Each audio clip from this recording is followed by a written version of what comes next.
You're listening to the Cyberwire Network, powered by N2K.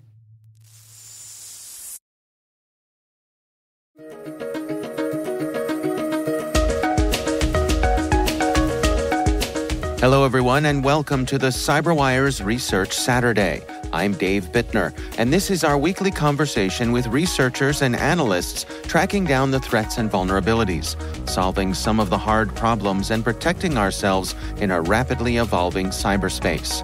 Thanks for joining us.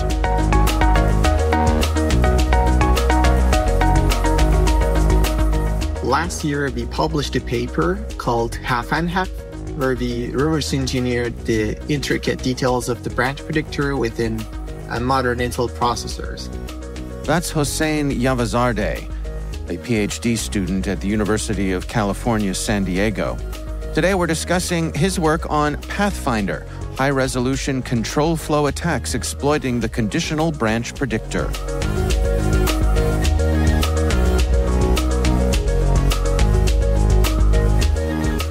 So, for example, as you know, the vendors like Intel, AMD, etc. are very secretive about their branch predictor and all the other microarchitecture optimizations. So what we did in our previous research was to find out how is this branch prediction mechanism implemented in modern Intel processors. So we reverse engineered every single detail of the branch predictor in our previous research, and building upon that, we ended up doing some side channel attacks on the branch predictor. So yeah, it started from our previous research. Gotcha. Well, for folks who aren't familiar with it, can you describe to us what exactly is the function of the branch predictor in a modern processor? Yeah.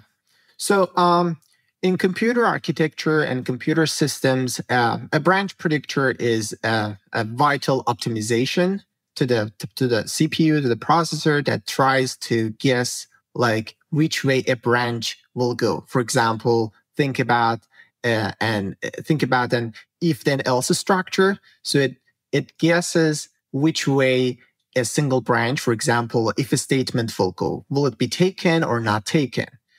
Before this is known definitively. So the purpose of the branch predictor is to sort of improve the flow of the instructions within the processor. And so if it's capable of guessing right more often than not, then it speeds things up.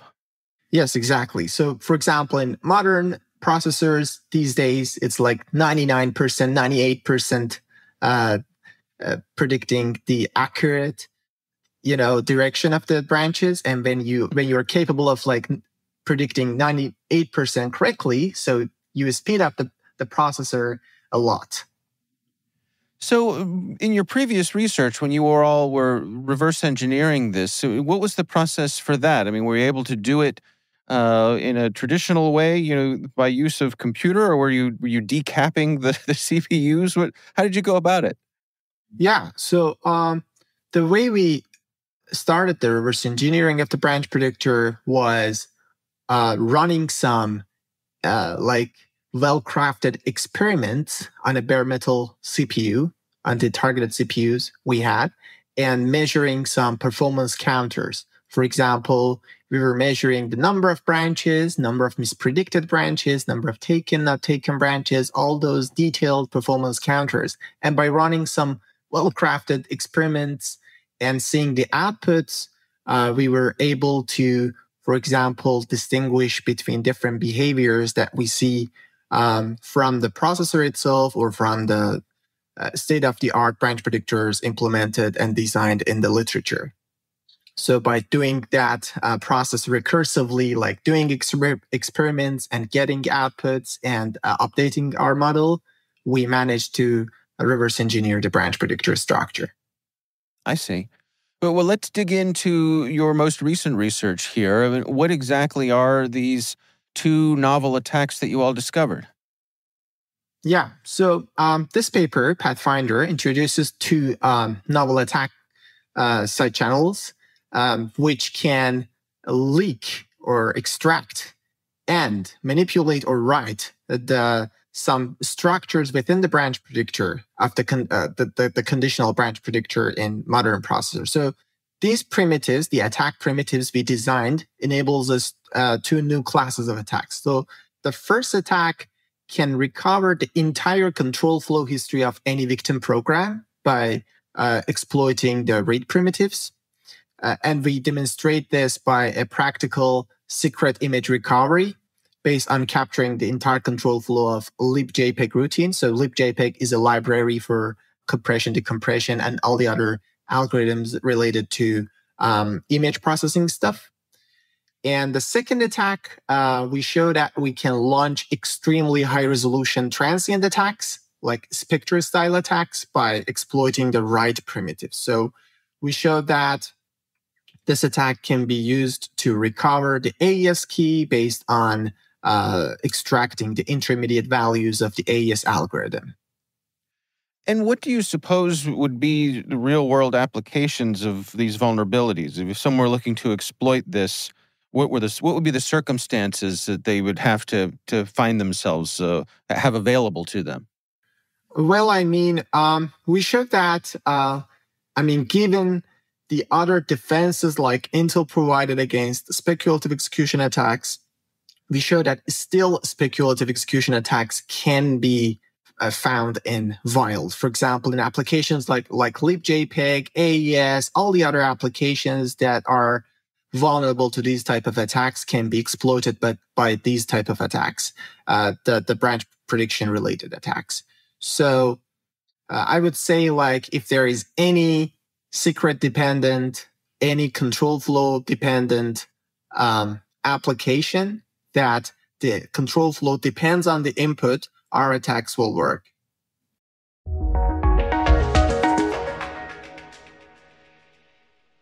We'll be right back. Every day, your IAM tech debt grows. Your multi-generational services struggle to work together. Building an identity fabric can fix this. It makes all your identity tooling stronger and allows you to connect any app to any service you want to use, with zero coding, zero maintenance, and zero app downtime. Strata's identity orchestration platform separates the identity logic from your applications, so you can optimize existing IAM tools and manage them in a single control plane. Now, every vendor, standard, and architecture work together. In short, building your identity fabric means you can secure your non-standard apps, keep your complex access policies, retire outdated IDPs, and modernize in record time. So build your fabric with Strata Identity and get rid of tech debt for good. Visit strata.io/cyberwire, share your identity priorities, and receive a pair of AirPods Pro. Offer valid for organizations over 5,000 employees. Connect today at strata.io/cyberwire.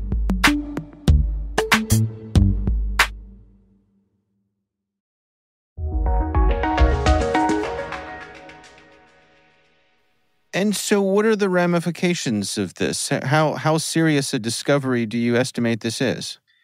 Well, so one thing is that the Spectre style attack or the high resolution transient execution attack can be mitigated by previously provided mitigation strategies. Like there's a mitigation strategy called fencing, which you stop the speculative execution for secret dependent conditional branches. So that would stop it. But the thing is, there is an option, but no one used that.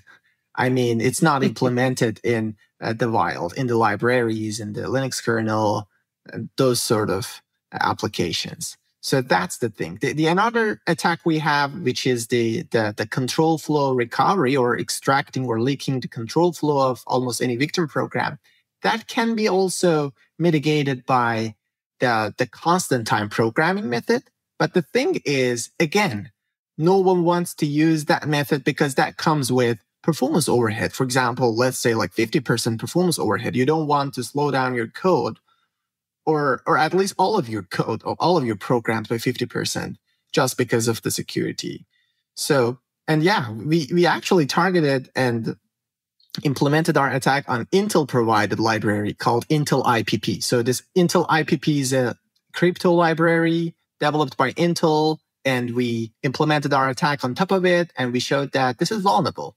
But Intel's response to our attacks were like, you can use constant time programming methods. However, they themselves don't use it.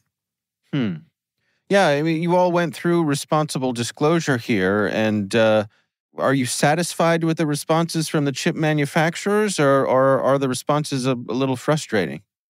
As I told earlier, their actual response was that people can use fencing strategies or constant time programming mitigations against these type of attacks. Yeah, and that's true. But the thing is, we cannot tell to the entire world to use constant time programming and slow down their programs by a lot of amount to just get the security here. And so our proposal was to give an instruction or a primitive that flushes the branch predictor state.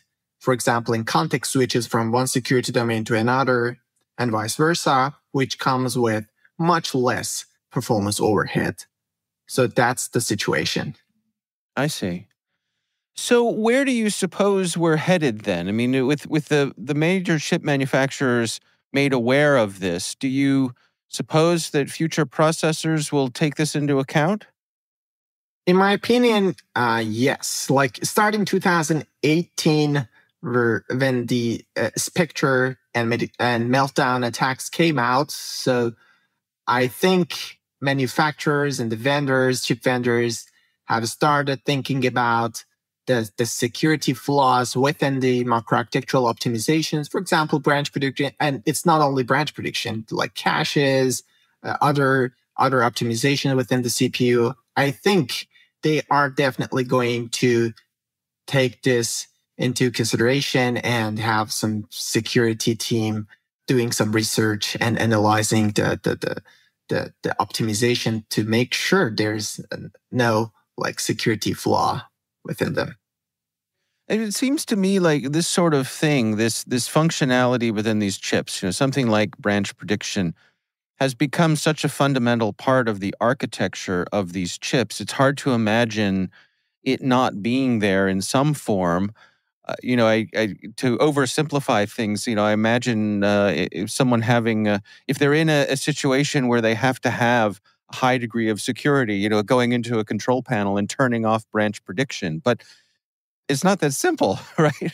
Yeah, it is not. And even if you can like disable the branch prediction unit, like your slowdown will be, you'll have a crazy amount of slowdown. For example, Yeah. I mean, it's very vital optimization to the CPU. So you cannot imagine running a program without branch prediction. It's going to be very slow. Yeah. What's next for you and your team here? Do you have your sights set on continuing down this path of research? Yeah, so there are a couple of directions and projects we're working on right now. But the major thing we're thinking about is designing new sort of secure and high performance branch prediction units for future processors. So that is one thing we learned from our previous researches like Half and Half and Pathfinder, based on our understanding of how does Intel implement the branch predictor. We know the structure, we know the security flaws. So we're trying to find the way to sort of isolate this branch prediction unit between security domains, but also be high performance in the meantime. So based on the information you all have gathered here, what are your recommendations? I mean, to what degree should folks be concerned about this? And if so, what are some possible mitigations?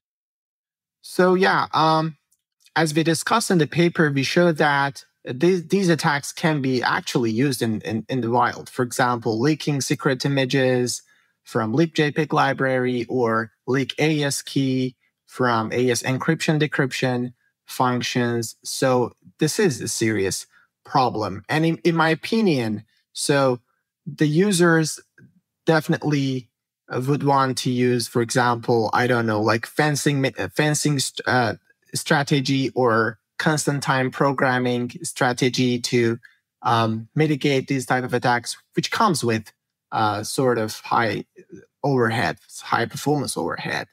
But there are other mitigations we discussed in the paper, which talks about like flushing the branch predictor state, different units within the conditional branch predictor and context switches that can be also used, but needs some effort, some development to integrate those mitigations into, for example, Linux kernel to be used. I mean, it's not very straightforward to implement those mitigation strategies. And for example, it should be implemented in compiler. It needs a lot of development. So yeah.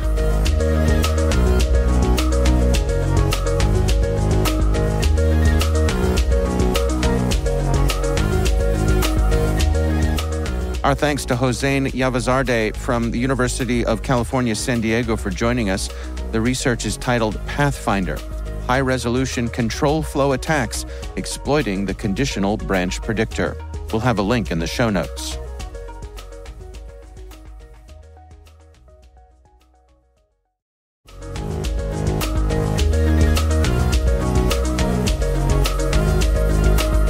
And that's Research Saturday, brought to you by N2K Cyberwire. Our thanks to Hosein Yavarzadeh from the University of California, San Diego for joining us. The research is titled Pathfinder, High-Resolution Control Flow Attacks Exploiting the Conditional Branch Predictor. You can find a link and additional resources in our show notes. We'd love to know what you think of this podcast. Your feedback ensures we deliver the insights that keep you a step ahead in the rapidly changing world of cybersecurity. If you like the show, please share a rating and review in your podcast app. Please also fill out the survey in the show notes or send an email to cyberwire@n2k.com. We're privileged that N2K Cyberwire is part of the daily routine of the most influential leaders and operators in the public and private sector, from the Fortune 500 to many of the world's preeminent intelligence and law enforcement agencies. N2K makes it easy for companies to optimize your biggest investment, your people. We make you smarter about your teams while making your teams smarter. Learn how at n2k.com. This episode was produced by Liz Stokes. We're mixed by Elliot Peltzman and Trey Hester. Our executive producer is Jennifer Iben. Our executive editor is Brandon Karpf. Simone Petrella is our president. Peter Kilpie is our publisher. And I'm Dave Bittner. Thanks for listening. We'll see you back here next time.